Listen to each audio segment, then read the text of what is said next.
Barnstable police arrest 2 individuals in a bizarre string of thefts. A local restaurant will need to close for a day after being found guilty of several violations. And upgrades could soon be coming to the Sturgis Library. These stories and more on this episode of Barnstable Today. It's Tuesday, October 28th, 2014. I'm Sarah Mannel.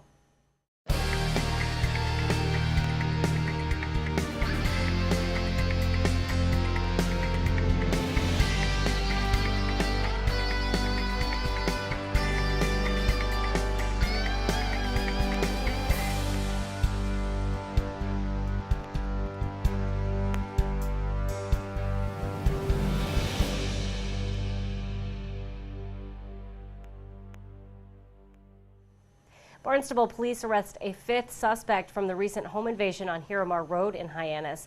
Police Chief Paul McDonald says the incident occurred in the early morning hours, September 9th. They threatened the occupants with a pellet gun, and one individual was assaulted multiple times with a baseball bat.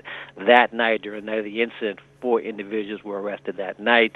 The 5th person, 2 days after the incident, as a result of the investigation, a warrant was issued for the 5th person, Janelle Saunders.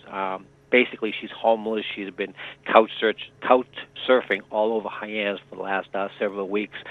Street crime unit had the Shanghai restaurant under surveillance. They saw her inside, and she was subsequently arrested Saturday night. So that kind of wraps up that case. All 5 of those suspects will be back in court November 18th for a probable cause hearing.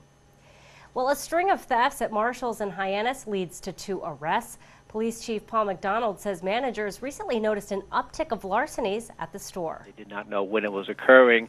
The security crew went in there early that morning. They were monitoring the videos. When the cleaning crew show up, it's a outside vendor from Leominster, Mass. As they were monitoring the cleaning crew, they had a rather large floor buffing machine, and what they were doing is they were going around to all of the rather expensive clothing racks, the jackets and the iPods and the earphones, stuff like that, and they're actually loading them up into the buffing machine. They'd actually built in a little compartment inside the cleaner. They had all in surveillance. They called us. We confronted the cleaning crew on the way out. They were cooperative. They were subsequently arrested for larceny over. 2 individuals identified as Frankie Castro out of Leominster and Peter Sosa out of Leominster. McDonald says the Barnstable Police Department is now working closely with the Leominster Police Department to make sure similar crimes haven't been committed by the pair. Local restaurant Pan d'Avignon will be forced to close for 1 day after being found guilty of violating its license.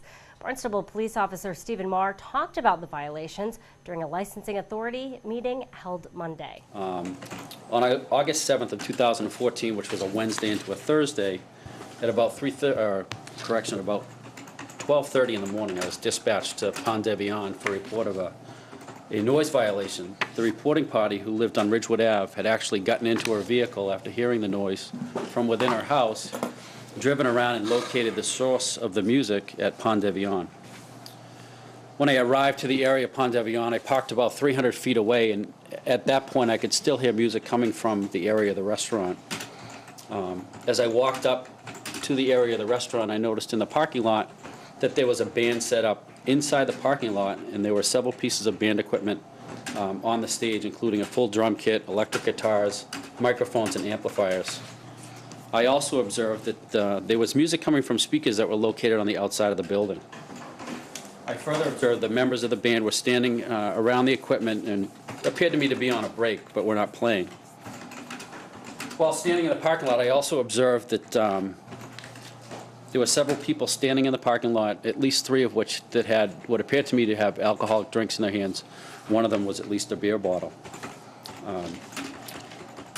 I also noticed that within the patio area that's located on the front of the building, all the patio furniture had been moved, and there were people dancing in that patio area as well. Attorney David Lawler, who represented Pan d'Avignon during the hearing, asked the authority to consider the restaurant's intent when determining any disciplinary action. I think that you do take into consideration the fact, as Lieutenant Murphy indicated, that this was done without malice, that there was no melee, that this is a fairly sophisticated and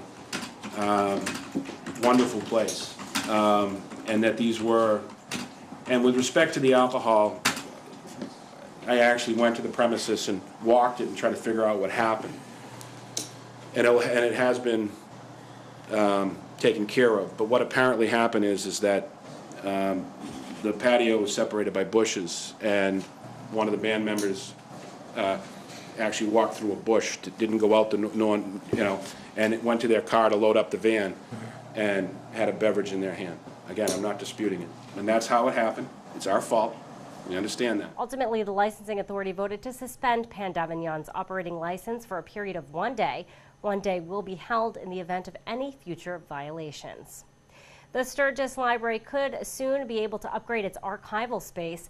The Community Preservation Committee approved spending $250,000 of community preservation funds to help pay for the $565,000 project. Library Director Lucy Loomis talked about the project during Monday's Community Preservation Committee meeting. It's a two-part project. The first part is to replace our archival storage space with a space that's essentially about 3 times bigger than the one that we have. It'll be fully climate controlled and a standalone system, meaning that it won't, none of the rest of the building, it'll be totally separate. And right now, our archival vault is next to our crawl space, and which causes considerable problems with the space. We have moisture and sort of a musty smell that continues to come in no matter what we do, and we have a great climate control system that we put in actually in 2010 with the help of this committee. We will be reusing that system as well as the Energen fire suppression system, which sucks the oxygen out of the space. We'll have to supplement those with some additional power to they may not be sized for the size of the vault. Actually, we call it a vault, but it's not really. Right now, we have a space that has this big bank vault door, but it's not really a vault. It's an archival storage space.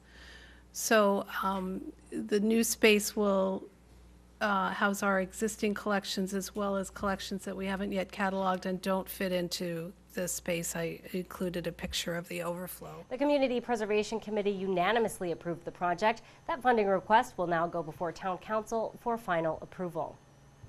Main Street Hyannis will be full of trick-or-treaters this Thursday night. The annual Safe Trick-or-Treat kicks off at 4 and wraps up by 6 p.m. Kids are encouraged to wear their costumes. Drop-in African Dance and Drum will be held every Friday at the Federated Church in Hyannis from 6:30 to 8:30. There is a $13 drop-in fee. The Conservation Commission will meet tonight at 6:30 in the Town Hall hearing room. The Waterways Committee will also meet tonight. That meeting will be held at 7 in the Selectmen's Conference Room. And tomorrow, the Mid-Cape Cultural Council will meet at 6:30 p.m. in the Growth Management Conference Room. Well, be sure to tune in to our hour-long news program, Barnstable, this morning, weekdays at 7 a.m. On tomorrow's show, we will feature our Business Barnstable segment. We'll chat with Director of Growth Management, Joanne Miller-Buntich. Plus, we'll have all the news and information you need. For Barnstable Today, I'm Sarah Mantle.